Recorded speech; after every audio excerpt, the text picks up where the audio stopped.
The Paper Mario series is one of the most beloved niche franchises in the Nintendo lineup. Some say the original game on the Nintendo 64 is best with its simplistic charm, while many others, including me, say that the Thousand Year Door took the cake with its improved battle system. Still others say that Super was king with its superb story and unique gameplay. Sticker Star and Color Splash? Well, no one really seems to think those are best, really. But regardless, each game in the original trilogy has its own strengths and weaknesses. In fact, I did a series not long ago critiquing them. But shameless plugs out of the way, at the time of this video's publication, Origami King is less than a month away, and before it's even released, it seems the Paper Mario fanbase has once again been torn. Some say it looks too much like the newer entries, while others remain hesitantly optimistic.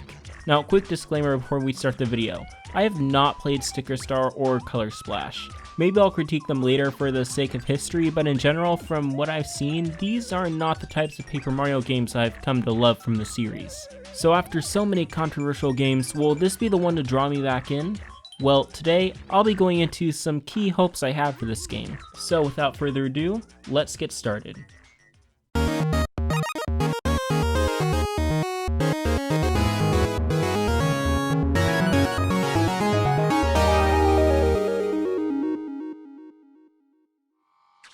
Hey there, I'm Kardino, and I gotta admit, I've gotten increasingly more excited over the aspect of a new Paper Mario game. And especially after the overview trailer was released, I'm pretty pumped to give this a shot, so be sure to subscribe for my review when this game comes out.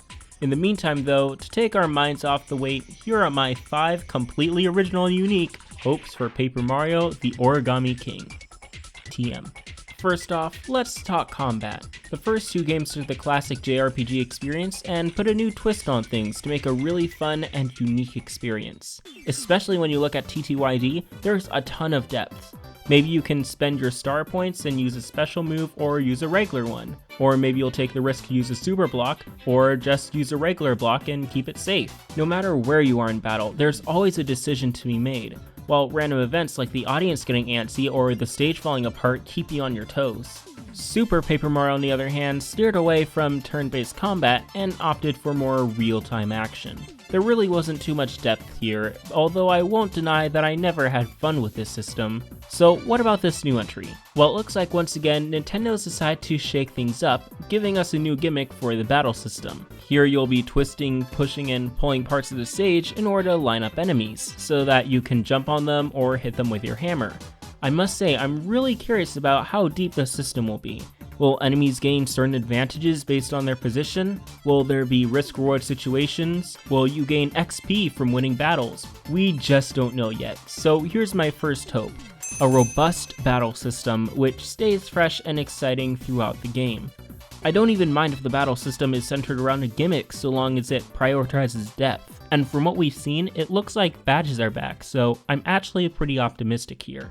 Speaking of gimmicks, here's an opinion you probably weren't expecting. The Paper Mario universe has always been wacky. Heck, even from what I've seen from Sticker Star and Color Splash, they had gimmicks galore.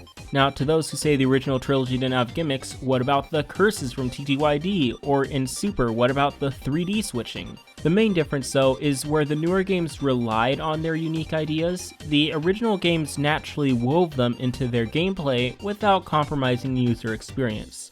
Of course, Super became pretty lazy with its main gimmick, so I think it's important that this game strikes a balance. We see tons of stuff in this new game like confetti, origami, and of course the battle system.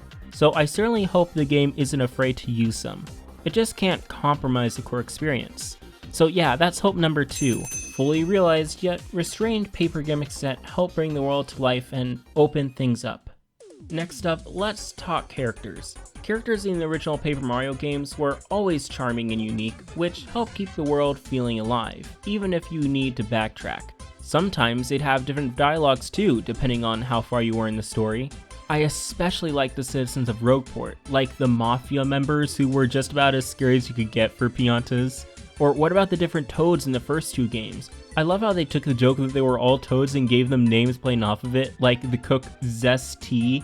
Even Super Paper Mario had interesting characters like Merlin, Saffron, and my personal favorite, Dimentio. Maybe some are less memorable than others, but the fact that these people all have names and interesting dialogues just makes the world seem so detailed. Now, I'm not entirely sure about the last two games, but from my understanding, they really didn't put any effort here. Now, we don't really know anything about the characters in the game besides the main cast, but from what we've seen, there's already improvements. Bowser once again talks, which is something he didn't do in the last game, and that Toad Professor of Ancient History looks like he'll be an excellent partner, provided he tags along for your entire journey. Speaking of which, I naturally want Mario's Party to have interesting stories too. They look like they have clever personalities, but how will they act as the story progresses? The Pixels had this problem in Super Paper Mario, where they all had the same personality and spoke like once in the entire game. I don't want these guys to just be tools, I want them to be characters. I want a Captain Bobby, not Boomer, as amazing of a name as that is. So yeah, to sum it up, my third hope is for a cast of unique and interesting characters, not only in Mario's Party, but throughout the world as well. Next up is an issue the series has been fluctuating with for a while now: difficulty. The original game was a fair challenge, although I personally think that a fair bit of it was artificial, with the later bosses like the Ice King regenerating health. Thousand Year Door upped the difficulty mostly by making the combat system more complex, and if you weren't satisfied, you could adjust the difficulty for yourself, as well as equipping different badges like in the first game. Plus, it had a ton of extra challenges too, like the Pit of 100 Trials. Super Paper Mario though, this game was a lot easier, mostly because it was so easy to get cheap kills. Seriously, once I unlocked Bowser, the difficulty just fell to pieces, thus pushing me to directly avoid using him. It's funny because it seems like the simpler the combat, the easier things become.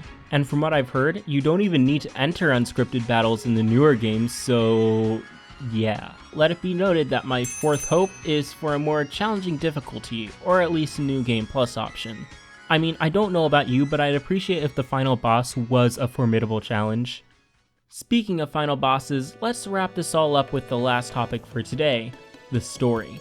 Paper Mario games, at least the first three, have been known for their creative story. I mean, I'd argue that 64's plot was the most generic out of the three, but it was still engaging. TTYD and Super, though, were the prime examples of how to tell a story. They told amazing stories that were deeper and darker than anything we'd experienced before or since in a Mario game, or most Nintendo games for that matter. Like, who could forget Peach being possessed by a 1,000-year-old demon, or an entire world getting destroyed? Heck, even beyond the scripted events you'd experience, you could experience even more lore through side activities. Story for me is what makes or breaks a Paper Mario game. Maybe the moment-to-moment gameplay gets a bit tedious like in Super, but the story is that extra oomph that keeps you coming back. And again, I'm happy to report that in this department, Origami King is looking solid. Of course, there's no way to tell for certain yet. For all we know, Nintendo just showed us the darkest scenes in the entire game, but the potential is amazing. I love the idea of a separate race of people trying to convert everyone in the Mushroom Kingdom over to origami forms. It reminds me of a cult or something, and it's an interesting direction to take the series. Not only that, but the locations shown here so far seem really interesting, albeit some of them are recycled. I can't wait to explore the Ninja House, or go river rafting down an autumn mountain. Of course, there is one thing that bothers me here, and that's the boss lineup. This aspect is by far the worst looking thing in the trailers. Like, oh no, it's a box of colored pencils, whatever shall I do? In the older games, the bosses were memorable, like Francis and Mimi from Super, or Grubba and Dupless from TTYD. Here though, we get pencils, rubber bands, and a roll of freaking tape. How do these have any connection to the world whatsoever? Like, why not make an army of Shy Guys who uses colored pencils as spears, or a Ninja Master who uses rubber bands to whiz around? It would still be kinda cheap, but come on. When you're fighting a roll of tape, you're one step away from just throwing in the Koopalings and calling it a day. With that small rant out of the way, my final thing to say on this subject is, I'm intrigued to see if Origami will play a role in the final boss. Like, will we have to unfold certain parts of the battle stage to reveal secrets? Will we fight Origami Peach? How does Olivia play into all this? Really, the sky's the limit. So yeah, in summary, my last hope for Paper Mario is a unique and memorable story. And really, apart from the bosses, I think Nintendo's got something special planned, and I'm eagerly awaiting how this story unfolds. In the end, this game looks like it could either be amazing or the last nail in the coffin for the Paper Mario series. If Nintendo delivers here, then the series will have the possibility to return to its former glory. But if it's another Sticker Star Color Splash, I feel like the last of the fanbase will be burned one too many times. What do I predict? I believe we're gonna have another Super Paper Mario on our hands. I feel like while some will find this game enough of a return to be called a true quote-unquote Paper Mario game, others will see it as yet another wasted opportunity. Get your popcorn and fasten your seatbelts because we may just see the greatest Nintendo war in history. What about you? Will you be buying Origami King? Either way, leave your reasons in the comments below and let's start a conversation. If you enjoyed this video, make sure to give it a thumbs up and subscribe to my channel for more Nintendo discussions. Until next time, thanks for watching, and I'll see you in the next video.